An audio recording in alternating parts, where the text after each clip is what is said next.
గురుగారు, ఇది అధిక జ్యేష్ఠ మాసం. ఈ అధిక జ్యేష్ఠ మాసంలో ఆచరించవలసినటువంటి విధులేమిటి? అధిక మాసంలో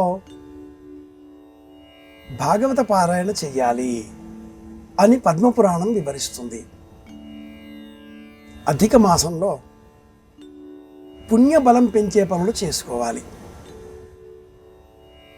గృహ నిర్మాణాలు, వివాహాలు, ఉపనయనాలు, బారసాలలు, ఒడిబియ్యం ఇవి చెయ్యరాదు. నూతన వస్త్రధారణ కూడా చెయ్యరాదు. చెయ్యవలసినవి పుణ్యబలం పెంచేవి. అవి రెండు.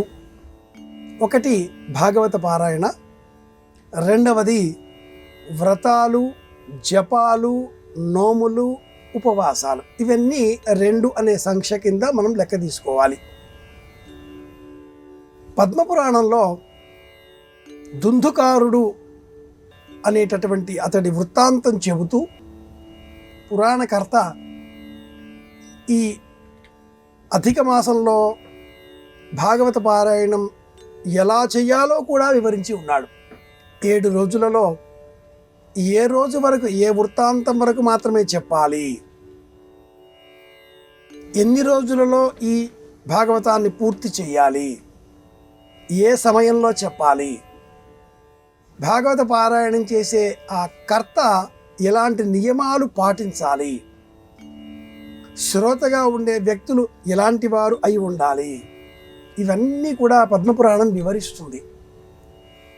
అధిక మాసంలో అష్టమి నాడు ప్రారంభం చేసి పౌర్ణిమ నాటితో ఈ భాగవత పారాయణం పూర్తి చేయాలి. ఇది మొదటిది. సూర్యోదయంతో పారాయణం ప్రారంభం చేసి అపరాహ్న వ్యాపిని సమయం 11 గంటల వరకు పారాయణం పూర్తి చేయాలి. ఇది 2. భాగవత పారాయణం చేసే వ్యక్తి మౌన వ్రతం పాటించాలి. ఇది 3. ఏకభుక్తం, అధశయనం, క్షవరం చేసుకొనకపోవడం, చిత్రవస్త్రధారణ వర్జించడం, ఇవన్నీ మిగతా నియమాలుగా మనం గుర్తించాలి. నిత్యం క్షవరం పనికిరాదు. భాషణములు చేయరాదు. శ్రోతలుగా ఇరువురిని స్వీకరించి వారికి మాత్రమే వారిని ఇచ్చి ఎందరైనా వినవచ్చుగాక వారిద్దరిని కూర్చుండజేసి భాగవత పారాయణం చేయాలి. దుందుకారుడు మహాదుర్మార్గుడు, తల్లిని తండ్రిని అంతం చేసినవాడు. పిశాచ జన్మ లభించింది. ఏం చేస్తే ఈ జన్మ పోతుంది అని తెలుసుకొని బాధతో అన్న అయిన గోకర్ణుడికి భాగవత పురాణం అధిక మాసంలో చేస్తే ఈ పిశాచ జన్మ పోతుంది అని తెలుసుకొని అర్థించగా గోకర్ణుడు అలా ఏర్పాటు చేశాడు. భాగవతాన్ని అనేకులు విన్నారు.